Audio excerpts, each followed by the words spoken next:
అలాగే ధర్మబద్ధంగా జీవించాడు, యజ్ఞములన్నీ ఆచరించాడు, చక్కగా జన్మని సార్థకం చేసుకున్నాడు. చేసిన ప్రతి యజ్ఞం విష్ణువార్పణ బుద్ధితో చేశాడు, ఇంకోటి కాదు ఇక్కడ. అదే కృష్ణార్పణ బుద్ధితో చేశాడు. అంటే సత్కర్మలు ఆచరించాడు, ధర్మబద్ధమైన భోగములు ఈశ్వర ప్రసాదములుగా అనుభవించాడు. అయిపోయింది జీవితం. తతోత్తాన పదపుత్రో, ఒళ్ళు పులకించే శబ్దాలని ఒక్కొక్కటి ఆలోచించాలి. చివరి వచ్చింది ఆయనకు కూడా, ఎవరికైనా తప్పదు. 36,000 ఏళ్ళు పాలన చేసిన మహానుభావుడికి చివరి దశ. ఆ వచ్చినప్పుడు ధ్రువమండలం విష్ణుపదం కనుక దాన్ని తీసుకువెళ్ళడానికి విష్ణుదూతలు విమానం తీసుకొచ్చారు. ఎక్కవయ్యా అని అడిగారు. చుట్టూ చూశాడు.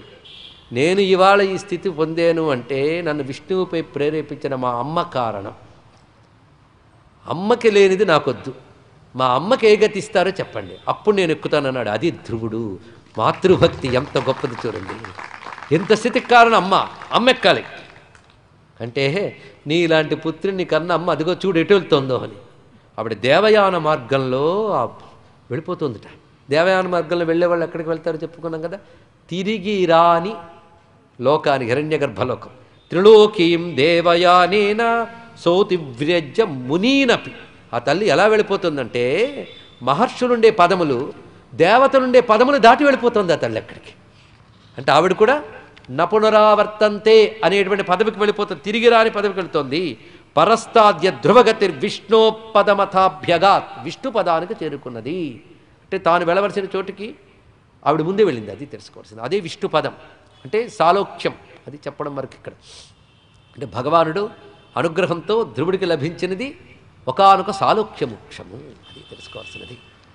పైగా అక్కడ మొత్తం బ్రహ్మగారి ఆయువు పూర్తయ్యే వరకు ఉంటూ ఆడు తర్వాత ఆయన పరమాత్మను లీనమయ్యాడు ధ్రువుడు, అది తెలుసుకోవాల్సినది. కానీ ఇక్కడ ఒక అద్భుతమైన మాట చూపిస్తున్నాడు. అమ్మ వెళ్ళిపోవడం చూశారు కదా, ఇప్పుడు ఆయన విమానం ఎక్కుతున్నాడండి. ఎక్కుతున్నప్పుడు ఆయన ఆయువు అయిపోయిందిగా, మృత్యు వచ్చాడు అక్కడికి. వాడు రావాల్సిందే, ఎవరికైనా సరే వాడు అటెండెన్స్ చేసుకోవాలి. ఎందుకంటే మీరు వెళ్ళిపోతున్నారు కదండి, కొంచెం సంతకం పెట్టి వెళ్ళిపోండి అని చెప్పాలి వాడు. అంటే నా పని నేను చేయాలి కదా, ఈ దేహం వెళ్ళిపోవాలి కదా, బాహ్య దేహం. దానికో ప్రక్రియ ఉంటుంది, దాని పేరు కాలం. మృత్యు అంటే ఏంటో కదా, కాలం. దాని పని అయిపోగానే పని అయిపోయిందని చెప్పడానికి కాలం రావాలిగా. అయితే ఈయన దగ్గరికి వచ్చేటప్పటికి రూపం ధరించి వచ్చిందట మృత్యువు. చూడండి ఇక్కడ విమానం ఎక్కుతున్నారు కదండి, కానీ నేను రావాలి కనుక అటెండెన్స్ చేసుకున్నాను, నేనేం చేయనులేండి, వెళ్ళిపోతాను అన్నాడు. వెంటనే నేను విమానం ఎక్కాలిగా, ఇక్కడ నిలబడన్నట్టండి. అద్భుతమైన మాట చెప్తున్నాడు ఇక్కడ. మృత్యోర్మూర్ధిని పదం దత్వా ఆరురోహద్భుతం గృహం. అక్కడ ఎప్పుడైతే మృత్యుదేవత వచ్చి తల వంచి నిలబడిందిట, మృత్యుదేవత తల మీద పాదం పెట్టి విమానం ఎక్కెట్టాడు మహానుభావుడు. ఎంత అద్భుతమైన మాట చూడండి ఇక్కడ. ఏమిటి ఇందులో ఉన్నటువంటి అర్థం ఏంటంటే, కాలానికి లొంగిపోయేవన్నీ కూడా తిరిగి వచ్చి తిరిగిపోయేవే, అదే మృత్యువు. కనుక మృత్యువు అంటే ఈ శరీరానికి వచ్చేదే కాదు, ఇంద్రాదులకు వచ్చేది కూడా మృత్యువే. సర్వలోకములు దెబ్బతినేవే.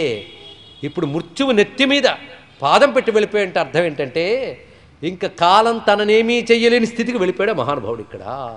మరి తిరిగి వెనక్కి రాడు. ఆ ముక్తిని పొందాడు ధ్రువుడు. ఎటువంటి స్థితిని పొందాడయ్యా ధ్రువుడు? ఇంతవరకు చెప్పుకున్న ధ్రువుడి చరిత్ర ఏదైతుందో దానిని దేవలోకాల్లో ఉన్న దేవతలు, మహర్షి మండలాల్లో ఉన్న మహర్షులు రోజు గానం చేసుకుంటుంటారు ధ్రువ చరిత్రని. కనుక ధ్రువ చరిత్రను ఎవరు గానం చేస్తారో వాళ్ళు ధన్యులు. దేవతలు మహర్షులే వారు ధన్యులవడం కోసం పరమ భాగవతోత్తముడి తిరిగి రాని స్థితికి చేరుకున్నటువంటి ధ్రువుని నమస్కరించుకుని గానం చేస్తున్నారే. మరి భగవద్భక్తి కావాలనుకున్న వాళ్ళందరూ ధ్రువుని